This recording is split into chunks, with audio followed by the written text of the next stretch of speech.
morning students. Once again I am Dr. Anupriya Jain, Assistant Professor in Commerce at Dr. Radhakrishnan Girls College welcomes you at our RKGC YouTube channel. Please like and subscribe our channel and press the bell icon for more updates and notification. Today we are studying about the principles of management.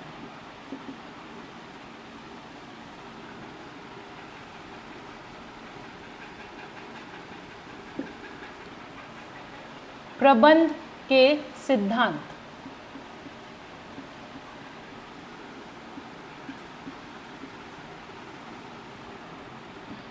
In my previous class we discussed about the management. What is management? Characteristics of management. मेरी last class में मैंने आपको समझाया था कि प्रबंध क्या है, प्रबंध की विशेषताएं क्या है ना. तो ये हमारा डिस्कस हो गया था. आज हम डिस्कस करते हैं, थोड़ा सा ब्रीफ डिस्कस करते हैं about the principles. What is the principles? सिद्धांत क्या है? These are those fundamental truth. ठीक है, ये वो आधारभूत सकते हैं हु गाइड्स वंस थॉट और one's thoughts and action of people. सिद्धांत क्या है? ये वो आधारभूत सकते हैं जो किसी के विचारों को या किसी के कार्यों को गाइड करते हैं, उनको राह दिखाते हैं. They are based on deep research, analysing, testing and experience. ये किस पर बेस्ड होते हैं? ये बहुत सालों के अध्ययन, प्रशिक्षण है ना, और विश्लेषण और अनुभव पर आधारित होते हैं. तो प्रिंसिपल्स जो हैं, आज हम पढ़ रहे हैं प्रबंध के सिद्धांत, कि प्रबंध में जो सिद्धांत बनाए गए हैं वो क्या क्या है. ये ऐसे नहीं बने हैं, ये भी वही बात है कि बहुत डीप रिसर्च के बाद अनुभवों के आधार पर बनाए गए हैं. तो आज हम इसको स्टार्ट करते हैं, प्रबंध के सिद्धांत, प्रिंसिपल्स ऑफ मैनेजमेंट. देखिए, मैनेजमेंट के बहुत फेमस ऑथर हुए हैं हेनरी फ्योल. आप सभी ने अपने 11th-12th में इनके बारे में पढ़ा होगा. हेनरी फ्योल कौन थे? Henry Fayol who is called the father of modern theory of management.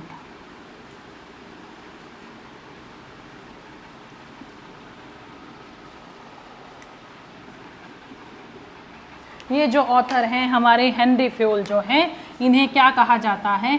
इन्हें आधुनिक प्रबंध का जो है पिता कहा जाता है.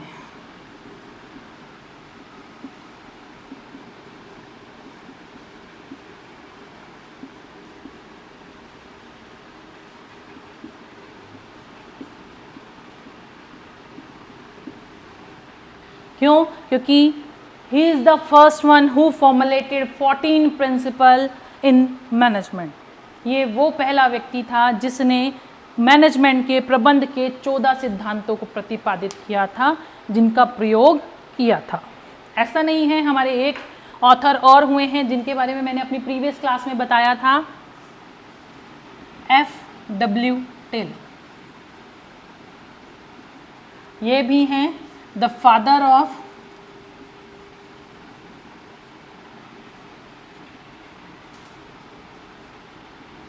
Scientific management.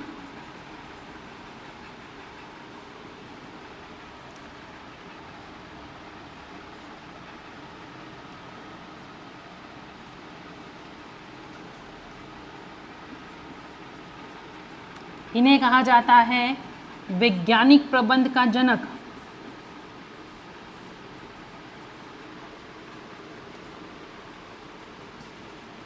या पिता.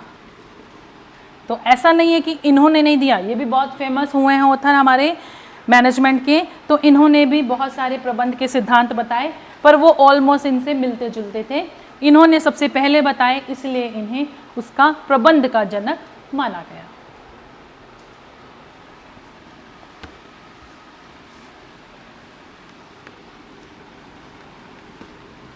अब हम बात करते हैं प्रिंसिपल ऑफ मैनेजमेंट की. जैसे मैंने अभी आपको बताया कि Henry Fayol is the first one who formulated 14 principles of management. वो पहले व्यक्ति थे जिन्होंने 14 प्रिंसिपल्स जो हैं, अब मैं 14 सिद्धांत जो हैं हमें प्रबंध के बारे में बताए थे। अब हम उन सिद्धांतों के बारे में डिस्कशन करते हैं। तो देखिए हमारा सबसे पहला सिद्धांत क्या है।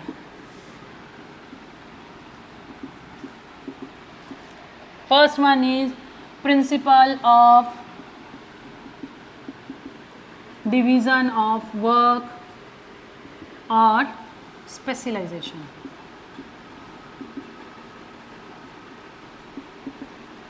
हिंदी में अगर बात कहें तो इसे कहा जाता है कार्य विभाजन या विशिष्टीकरण का सिद्धांत।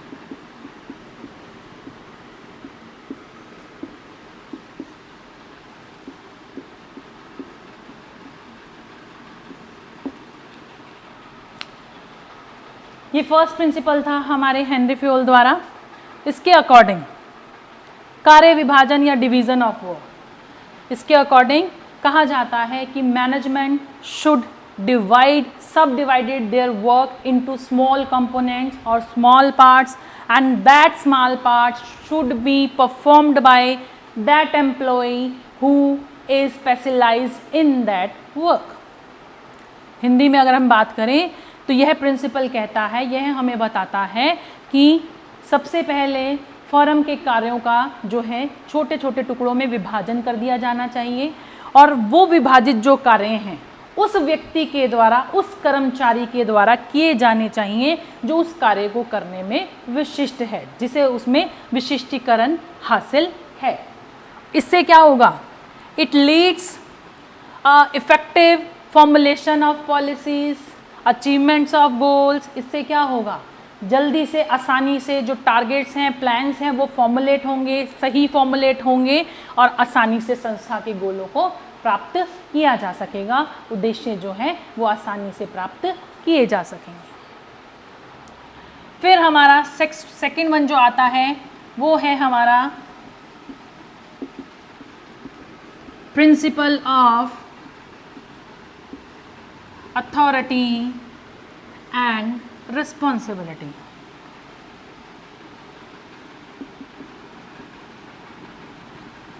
हिंदी में अगर हम बात करें, अधिकार तथा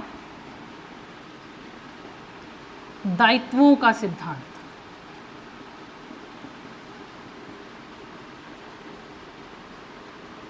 इट स्टेट्स दैट, ये क्या बताता है हमें? It states that authority create responsibility. जहां पर अधिकार होते हैं वहां जवाबदेहिता, जिम्मेवारी अपने आप ही उत्पन्न हो जाती है। If a person take some authority, responsibility arises. अगर एक व्यक्ति अधिकार लेता है तो उसकी जिम्मेवारियां अपने आप उत्पन्न हो जाती हैं। If someone take only authorities without any responsibility, he becomes irresponsible. अगर कोई एम्प्लॉय है, सिर्फ अधिकार ले लेता है लेकिन उससे संबंधित जिम्मेवारियां नहीं लेता है तो उससे क्या होगा? वो irresponsible हो जाएगा, अनुत्तरदायी हो जाएगा, जिससे काम सही ढंग से नहीं हो पाएगा। इसी तरह से if responsibilities are given without any authority, it becomes ineffective. अगर हम एम्प्लॉयर जो है एम्प्लॉय को काम करने की तो जिम्मेवारी दे देगा लेकिन उस काम को अच्छे से परफॉर्म करने के लिए उससे रिलेटेड जितने अधिकारों की उसे आवश्यकता है वो उसे नहीं देगा तो वो काम जो है प्रभावशाली नहीं हो पाएगा। इसलिए principle of authority and responsibility हमें बताता है कि अधिकार और दायित्व साथ साथ चलने चाहिए। जहाँ पर अधिकार हैं वहाँ दायित्व होने चाहिए और अगर हम अपने सबऑर्डिनेट्स को, एम्प्लॉयज़ को कुछ दायित्व देते हैं तो उसके लिए उन्हें जितने अधिकारों की आवश्यकता है उतनी उन्हें फ्रीडम दी जानी चाहिए।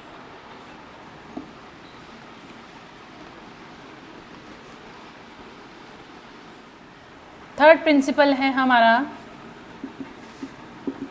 प्रिंसिपल ऑफ डिसिप्लिन, अनुशासन का सिद्धांत।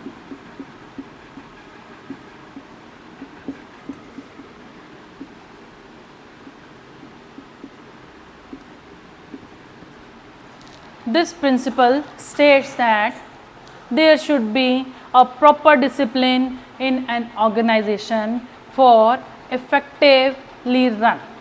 अगर कोई संस्था अच्छे से चलना चाहती है, उसमें अच्छे से कार्य होने चाहिए या फिर वो अपने उद्देश्यों को प्राप्त करना चाहती हैं, तो यह सिद्धांत कहता है कि उस संस्था के अंदर अनुशासन होना चाहिए. Without discipline no firm can prosper. अनुशासन के बिना कोई भी संस्था, कोई भी ऑर्गेनाइजेशन जो है वो समृद्धि नहीं कर सकती है. अब यहाँ पर डिसिप्लिन से मतलब क्या है? डिसिप्लिन का मतलब है व्हेन एन एम्प्लॉय, एक जो अपना कर्मचारी है वह अपनी इच्छा से जो अपने एम्प्लॉयर द्वारा, अपने नियोक्ता द्वारा दिए गए आदेशों का भली भांति पालन करता है, उसे डिसिप्लिन कहा जाता है, अनुशासन कहा जाता है. अब देखिए डिसिप्लिन मेंटेन करने के लिए क्या ज़रूरी है? डिसिप्लिन मेंटेन करने के लिए ज़रूरी है कि जो एम्प्लॉयर है, नियोक्ता है, उसे फेयर होना पड़ेगा. Fairness in the application of reward policies and punishment policies. उसे फेयर होना पड़ेगा, निष्पक्ष होना पड़ेगा. किसके बारे में? दंड नीति के बारे में, जो इनाम है नीति उसके बारे में, या फिर कार्य देने के बारे में. तो ये तभी संभव है कि अगर एम्प्लॉयर जो है वो फेयर होगा, तो अपने आप एम्प्लॉयज़ जो हैं वो डिसिप्लिन मेंटेन करने लगेंगे. फिर हमारा जो फोर्थ प्रिंसिपल है वो आता है principle of unity of command.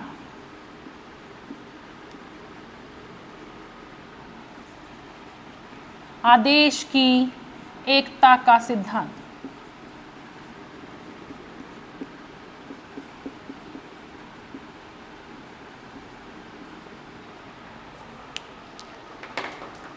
यह प्रिंसिपल हमें बताता है कि जो वन टाइम पर, एक समय पर एक एम्प्लॉयज़ को एक ही जो उसका एम्प्लॉयर है, नियोक्ता है, उससे आदेश मिलने चाहिए.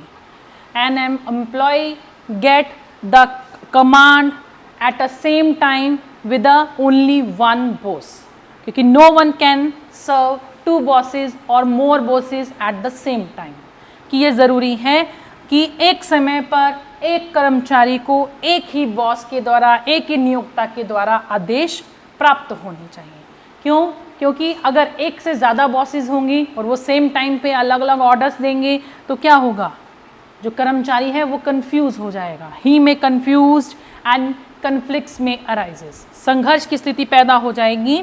तो इसलिए ज़रूरी है कि एक समय पर एक व्यक्ति को, एक कर्मचारी को एक ही बॉस के द्वारा आदेश दिए जाने चाहिए. इसलिए इसको कहा गया है आदेश की एकता का सिद्धांत. फिर हमारा नेक्स्ट पॉइंट आता है principle of unity of direction.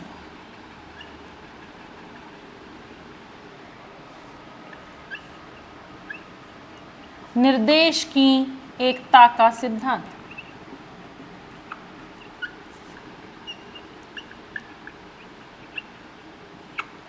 अब यह सिद्धांत क्या कहता है? Principle of unity of direction states one head one plan. एक व्यक्ति एक प्लान. इसका मतलब जितनी भी रिलेटेड एक्टिविटीज़ हैं, कार्य हैं, एक ही उद्देश्य वाले, उन सबको एक प्लान के तहत एक व्यक्ति के द्वारा ही किया जाना चाहिए. ठीक है कि a one head या one employer should perform only one plan in which all those similar activities are combined and the same objective activities are combined. वह प्रिंसिपल जो हमें यह बताता है कि एक समय पर नियोक्ता के द्वारा एक ही प्लान को एग्जीक्यूट किया जाना चाहिए. फिर नेक्स्ट पॉइंट हमारा आता है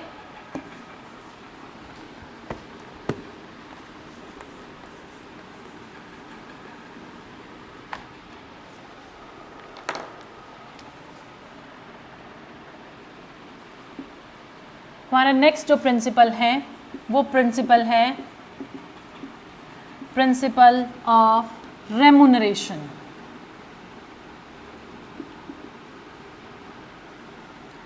पारिश्रमिक का सिद्धांत।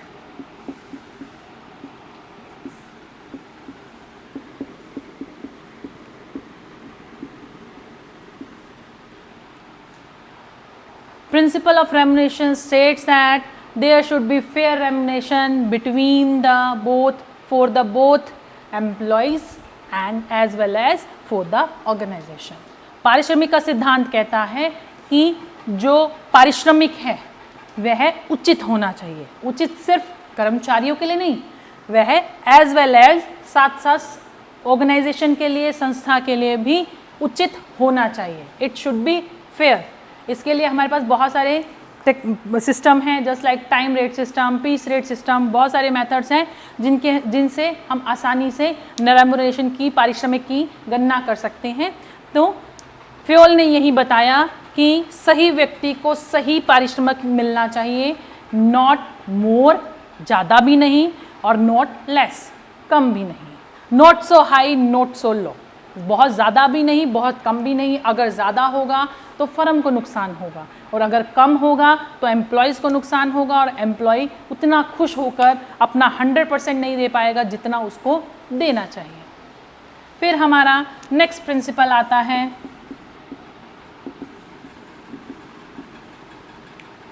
प्रिंसिपल ऑफ स्कॉलर चेन और हायरार्की ऑफ अथॉरिटी। हिंदी में अगर हम इसको बात कहें तो इसे हम कहते हैं क्रम श्रृंखला, सोपान श्रृंखला,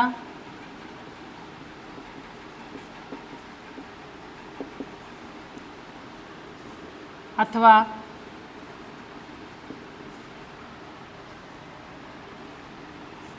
पदानुक्रमता का सिद्धांत।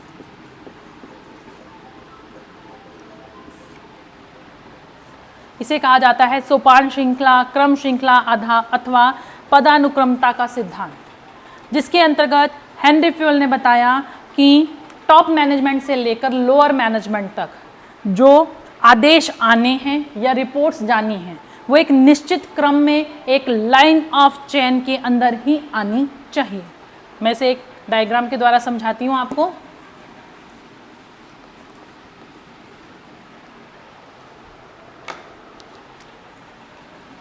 मान लीजिए ए जो है वो हमारा टॉप मैनेजमेंट है,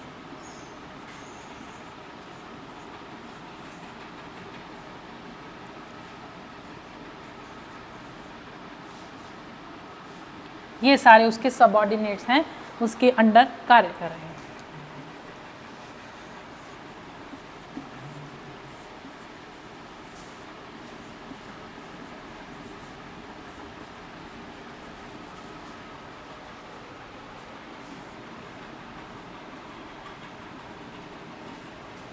देखिए ऑर्डर्स कैसे जा रहे हैं, ऑर्डर्स ऐसे जा रहे हैं, और रिपोर्ट्स कैसे जाएंगी,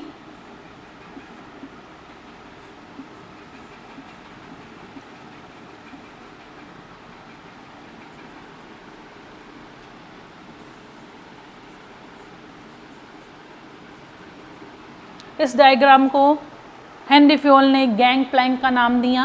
देखिए इसमें ये क्या दर्शा रहा है, यह हमें दर्शा रहा है कि ऑर्डर्स ऊपर से नीचे, ए से सीधा ई तक नहीं आएंगे, ए से पहले बी, बी से सी, सी से डी और डी से ई तक पहुंचने चाहिए, लाइन ऑफ चेन में पहुंचने चाहिए। इसी तरह से ए से एफ, एफ से जी, जी से एच और आई तक पहुंचने चाहिए इन द नॉर्मल कंडीशन, सामान्य स्थितियों में। इसी तरह से रिपोर्ट्स जो हैं वो ई से डायरेक्ट ए तक नहीं पहुंचनी चाहिए, वही लाइन ऑफ चेन को फॉलो करते हुए उन तक पहुंचनी चाहिए। लेकिन यह तब संभव होता है जब स्थितियां सामान्य होती हैं। लेकिन अगर असामान्य स्थिति है, इमरजेंसी का टाइम है और डी को want to communicate with the H, D जो है वो एच से बात करना चाहता है, कम्युनिकेट करना चाहता है, तो उस केस में जो लाइन ऑफ चेन है उसको फॉलो करना ज़रूरी नहीं है, वो डायरेक्ट भी विदाउट इस चेन को डिस्टर्ब किए हुए एच से जो है संपर्क कर सकता है, कम्युनिकेट कर सकता है। It is called gangplank. तो यही हमारी है स्कॉलर चेन या हायरार्की ऑफ अथॉरिटी, जिसके अंदर हम ये मान के चलते हैं कि नॉर्मल कंडीशंस में ए से ई तक जाते हैं ऑर्डर्स और ई से ए तक रिपोर्ट्स जाती हैं, but in a line of chain.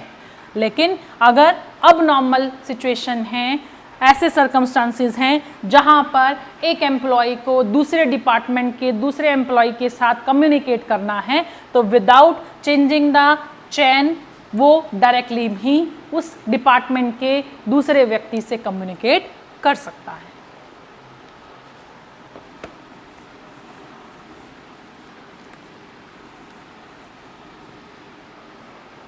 फिर हम बात करते हैं प्रिंसिपल ऑफ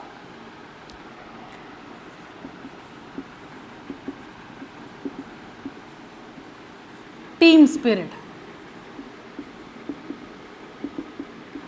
टीम स्पिरिट या फिर जिसे हम कहते हैं एस्प्री दे कॉर्प। हिंदी में बात करें तो समूह भावना का सिद्धांत।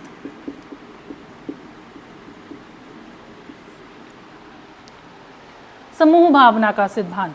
This principle states that there should be a team spirit between the employees of organisation.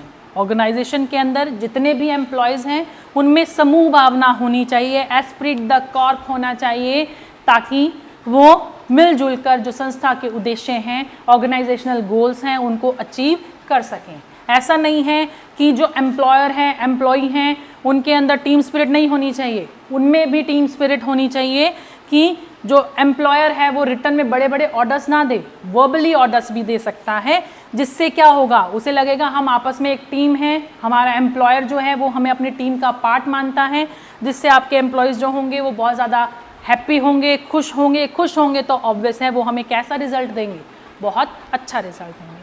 तो इसलिए ज़रूरी है कि हम मान के चलते हैं कि ऑर्गेनाइजेशन के अंदर जितने भी वर्कर एम्प्लॉयज़ काम कर रहे हैं वो एक टीम स्पिरिट के अंदर काम करना चाहिए, उनमें एक समूह की भावना होनी चाहिए, समूह के साथ काम करने की उनमें इच्छा होनी चाहिए। फिर नेक्स्ट पॉइंट हमारा आता है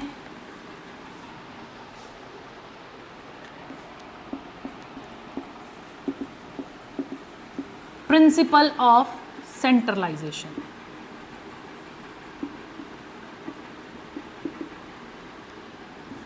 केंद्रीकरण का सिद्धांत।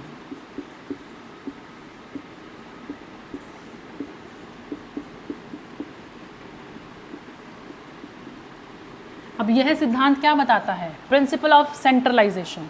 देखिए, सबसे पहले इसके लिए समझने के लिए हमें पढ़ना पड़ेगा कि सेंट्रलाइजेशन क्या है और डिसेंट्रलाइजेशन क्या है। When the role of employees subordinate increase in the decision making, it becomes decentralization, and when the role of employees or subordinate decreases in the decision making, it's become centralization। कि हम यह मान के चलते हैं जब निर्णय प्रक्रिया में सबॉर्डिनेट्स का जो रोल है, उनकी जो भूमिका है वो कम होती है तो उसे केंद्रीकरण कहा जाता है, और जब हम निर्णय प्रक्रिया में कर्मचारियों को भी साथ में लेकर चलते हैं, उनकी आइडियाज़ को भी एंटरटेन करते हैं, तो उस केस में उसे कहा जाता है विकेंद्रीकरण का सिद्धांत। ठीक है, तो हेनरी फ्योल ने कहा कि जहाँ पर वैसे मेन पावर जो है एम्प्लॉयर को अपने पास रखनी चाहिए, मेन रिस्पॉन्सिबिलिटी जो है he should be resist with himself, उसे अपने साथ रखनी चाहिए, लेकिन साथ के साथ उसको अपने एम्प्लॉयज़ को इतनी फ्रीडम देनी चाहिए ताकि जितनी उन्होंने रिस्पॉन्सिबिलिटी उनको दी है वो उसके अकॉर्डिंग काम कर सकें। तो हेनरी फ्योल ने हमें सजेस्ट किया था कि in a organisation for successful run there should be a balance between centralisation and decentralisation. केंद्रीकरण और विकेंद्रीकरण के बीच में एक बैलेंस होना चाहिए, तालमेल होना चाहिए, जहाँ पर आवश्यकता हो वहाँ पर सेंट्रलाइजेशन किया जाना चाहिए और जहाँ पर आवश्यकता ना हो वहाँ पर डिसेंट्रलाइजेशन, विकेंद्रीकरण भी किया जा सकता है। हमारा नेक्स्ट पॉइंट आता है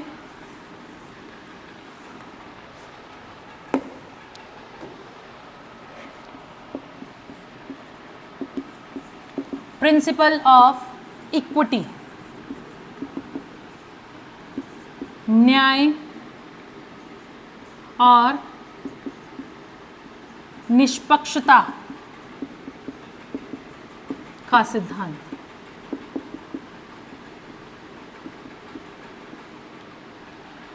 जैसा कि नाम से ही पता चल रहा है कि यह सिद्धांत बताता है कि employer should be equal for everyone. उसके लिए वो फेयर होना चाहिए, काइंड होना चाहिए, उसमें इक्विटी की भावना होनी चाहिए, कि निष्पक्ष होना चाहिए। ऐसा नहीं है किसी के साथ बहुत ज़्यादा लीनियंट है और किसी के साथ बहुत ज़्यादा स्ट्रिक्ट है, नहीं। वो ये कहता है जहाँ पर जैसी आवश्यकता हो एक एम्प्लॉयर को वैसा होना चाहिए, निष्पक्ष होना चाहिए, ताकि उसके कर्मचारी जो हैं वो उसके साथ आसानी से कार्य कर सकें। फिर नेक्स्ट पॉइंट हमारा आता है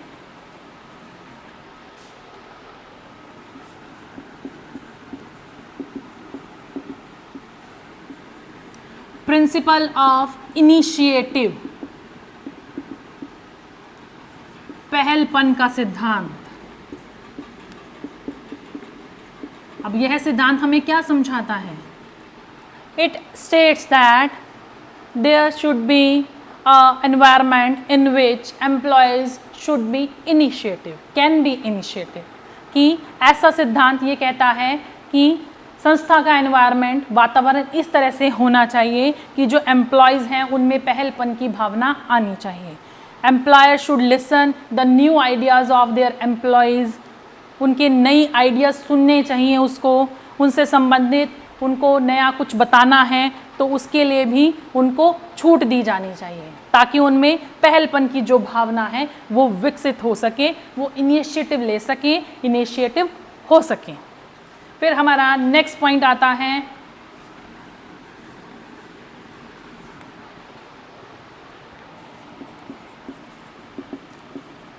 प्रिंसिपल ऑफ पर्सनल इंटरेस्ट,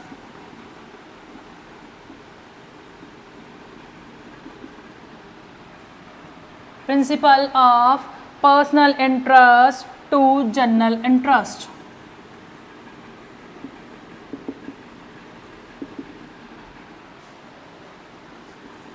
व्यक्तिगत लाभ के स्थान पर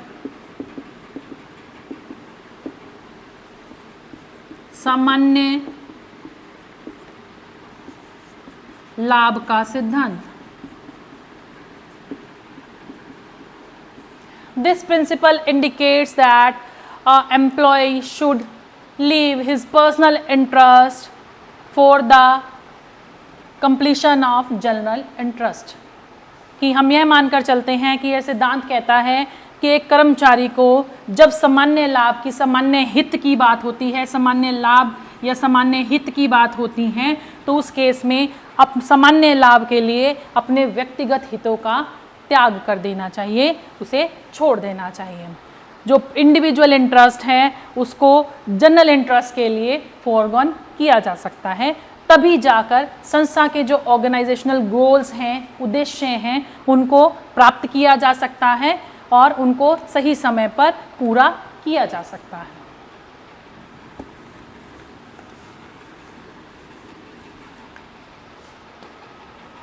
फिर हमारा आता है principle of order.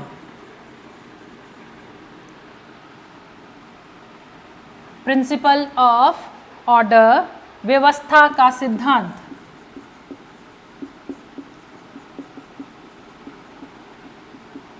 This principle indicates that, states that a right thing at a right place at the right time।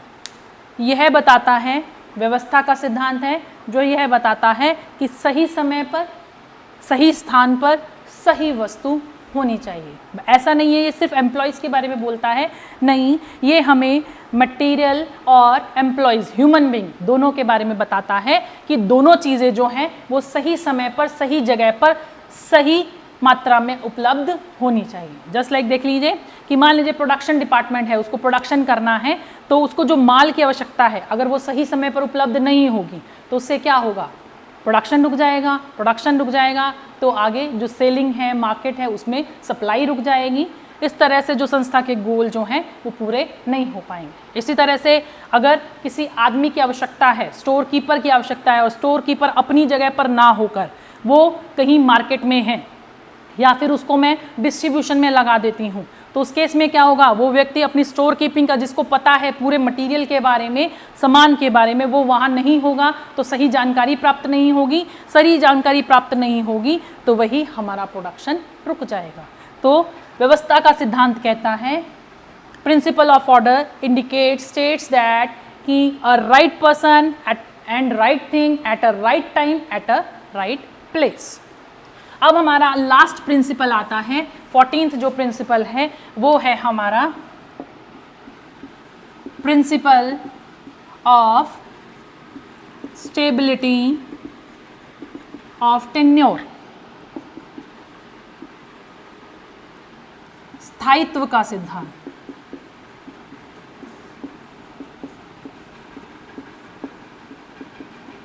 यह सिद्धांत हमें कहता है कि संस्था में एम्प्लॉयज़ को एक स्थायित्व दियाना चाहिए, स्थायित्व दिया जाना चाहिए। स्थायित्व से अभिप्राय है कि उनका जो कार्यकाल है वो कुछ स्थिर होना चाहिए। ऐसा नहीं है कि आप हर बार निकाल रहे हैं, फिर नए रिक्रूट कर रहे हैं, फिर उनको दोबारा ट्रेन कर रहे हैं। इससे क्या होगा, समय वेस्टेज ऑफ टाइम होगा। अब वेस्टेज ऑफ टाइम होगा तो सही टाइम पर जो हम करना चाहते हैं वो कार्य हमारे पूरे नहीं हो पाएंगे। तो और दूसरी बात, अगर आप बार बार कर्मचारियों को निकालेंगे तो जो दूसरे कर्मचारी हैं जो रह जाएंगे संस्था में, उन्हें भी एक बार बार डर बना रहेगा कि कभी भी हमें संस्था निकाल सकती है। तो ऐसा नहीं होना चाहिए कि principle of stability of tenure states that there should be stability of tenure of employees, कि एम्प्लॉयज़ की जो कार्यकाल है उसमें स्थिरता होनी चाहिए ताकि कर्मचारी मन लगाकर कार्य कर सकें। तो ये थे हमारे 14 principles, 14 principles of management by Henry Fayol. हमारे हेनरी फ्योल द्वारा दिए गए 14 प्रबंध के सिद्धांत, जिनको अपनाकर कोई भी ऑर्गेनाइजेशन जो है, कोई भी मैनेजर जो है वो आसानी से संस्था के उद्देश्यों को प्राप्त कर सकता है।